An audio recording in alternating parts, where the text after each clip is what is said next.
Okay, welcome to Cycle 2, Week 20. Can you believe we only have 4 more left? It's kind of gone really fast for myself.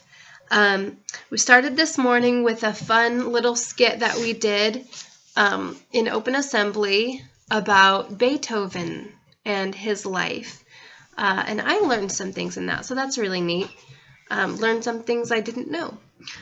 So we went into our rooms, we stretched a little bit, and then we always do math. So the tune of This Old Man, so it goes like,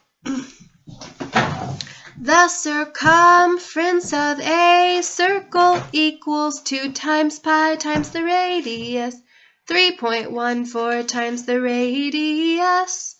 The circumference of a circle, something like that. And then I had them do actions.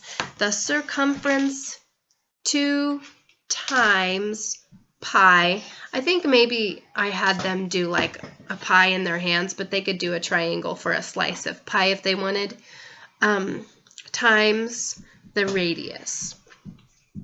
We said it, read through it. I wasn't keeping exact count, but I think we read it 2 or 3 times and then sang it a couple times and did the actions a couple of times.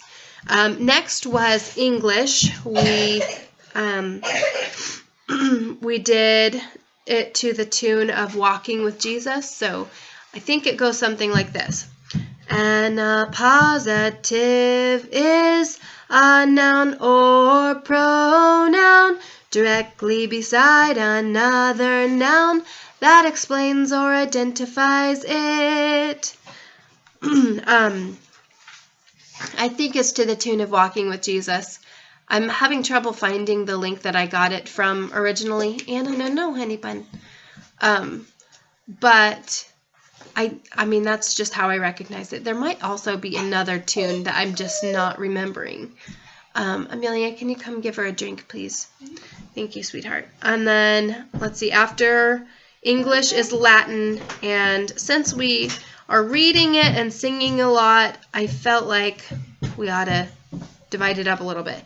So even though at this point I think it's kind of an old hat for everybody to learn these conjugation endings because we're doing them twice, I had them circle up, and I took a mandarin orange and a piece of felt and wrapped it up and had them circle up and pass it as we sang ist, it, imus, istis, errant, first conjugation, perfect tense.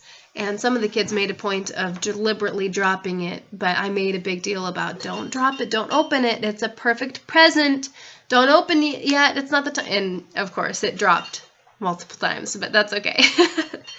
The kids had fun. Anytime that I had trouble with keeping somebody's attention, I brought them up to help me point at the board, and that helps a lot, I think.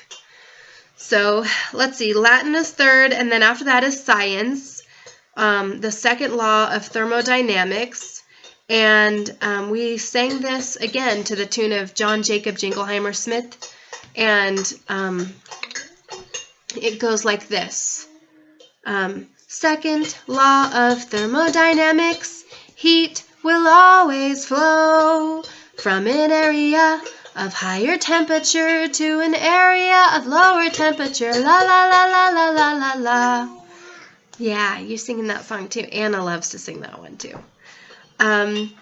So we did actions for that one as well. Let's see, and we did it a couple different ways, so let's see if I can remember this.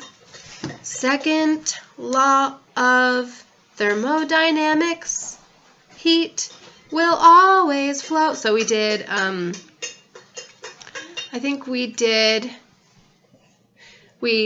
kind of, you know how like you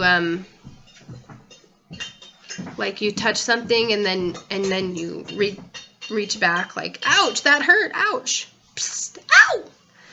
That's how we did heat will always flow from an area, just a contained area, of higher temperature to an area of lower temperature. La la la la la la la. And then we didn't have la la la la la. We didn't do an action for la la la. Let's see. So that was science, and then history follows that. This one, I had them show me a sad face because the Vietnam War was very sad. Maybe more sad than the others. I don't know. Let's see. So we just read through it a couple times, and I think I was kind of losing the kids at this point. Let's see.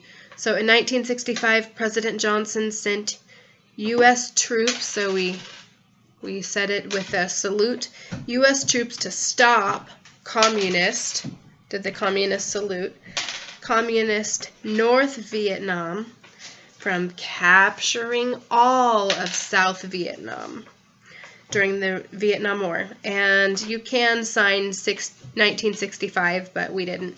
Read through it a couple times, sang through it a couple times. Had to find it on YouTube because I couldn't remember the songs very well. And then after history is geography. This was a really fun one from Happy CC Mom on YouTube. Thank you, by the way, for that. Very good stuff. So we did it to the tune of Siamese Cats from the Lady and the Tramp. Let's see if I can remember. I wrote my notes somewhere, but I've misplaced them. I may have left them at the church. But let's see, it goes... South Central Asia, Laos, Thailand, bum. Fit together closely just as God has planned, bum.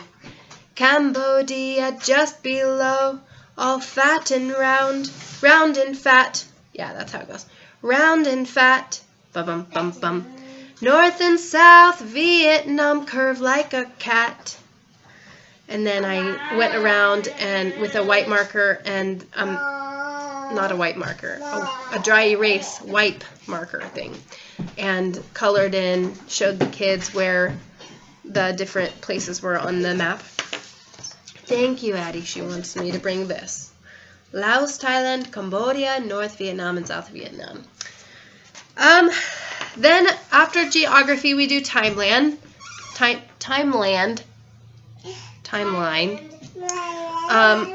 Austria becomes a Commonwealth. This was really fun because we did the sign for like a kangaroo for Australia. Did I say Austria? I almost made that mistake many times before too. This is Australia becomes a Commonwealth. Mexican Revolution. World War I and President Wilson because he had glasses. Lenin and the Bolshevik Revolution in Russia. So we put our hands on our hips for that one, for Russia. U.S. evangelist Billy Graham, so he's proclaiming the message of the gospel, so it's kind of like, you know. And then modern period of the arts, so modern period of the arts. And then Great Depression and the New Deal, like we're dealing out cards. Free food for everybody, free jobs for everybody. And then we scurried off to presentation time. I think we spent a little bit extra time in presentations. The kids did really well. After presentation time, we did our science project, which was really fun this week. Some of the kids struggled with it a little bit, but we tried to make bridges out of straws, and Anna has the tin whistle. Can you grab that, please? Can we hold it? Thank you. Thank you. Yeah, so the science experiment, I wonder if it would have gone better if we had had that Play-Doh to stabilize maybe the ends a little bit better. I don't know. Some of the kids were just kind of perplexed and overwhelmed a little bit. But we got through it, and hopefully we learned a little bit. This was Amelia's presentation. She wants to show it to you real quick. Say one thing about it. Well, this one is my favorite because Mom made it for me, and it's about homeschool stuff. And my favorite color of inside this one is really this purple one. Neptune. Okay. After science experiment, we did orchestra, and this was a fun time because it was the first time that we got out our little orchestra booklets that has the sound mapping in it. Kind of helps us to follow along and to know where we're at in the song and to listen to the rise and fall of the song and how it goes from excited and crescendo to a little bit slower and quieter and staccato. There's so much good in the orchestra stuff. I'm really glad we're doing this. Sometimes it feels a little bit overwhelming though, because I never had what I'm giving my kids. I never had that in school. So let's see. And then, so after our orchestra time, we did the sound mapping in their little booklet that they're going to be able to take home at the end of the next 4 weeks. And then there was a page. We listened to it 3 times. The third and last time, we had them color with colored pencils what the song was making them feel. If it made them feel confused or sad or happy or whatnot. And then for review, we played Candyland, and it went really well, I think. We only got through the last 2 weeks, so the present week 20 and then week 19. And even at that, we were kind of pressing into our time for lunch. But it was a little bit warmer today, and I think we tried to do some time outside with our lunch break and everything. But anyway, that's what this week looked like, and I hope that the songs helped you out. I think that's it, guys. So I will look forward to seeing you later, and don't forget to bring all the things, everything but your kitchen sink, like a water bottle and a snack and a lunch, and you don't have to bring tin whistle. You don't have to bring painting shirts anymore because we're not painting. Good news. Less things to bring. That's a good thing. All right. Have a good night. God bless you and keep you and cause His face to shine upon you.